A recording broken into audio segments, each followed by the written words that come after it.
আজ 25শে বৈশাখ বিশ্বকবি রবীন্দ্রনাথ ঠাকুরের জন্মদিন। কবিকে আমার শ্রদ্ধা শতকোটি প্রণাম জানিয়ে আমি আমার স্বরচিত কবিতা পড়ে শোনাচ্ছি। কবিতাটির নাম 25শে বৈশাখ।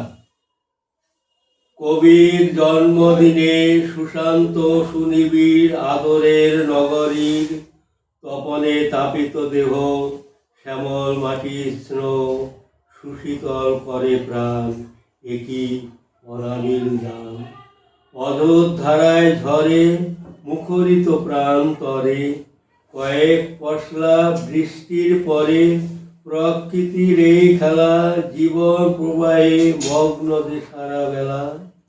কখনো বিরামহীন এমনই খেলা হচ্ছে যে প্রায়, নেই ছুটি আর নেই সে বিদায়।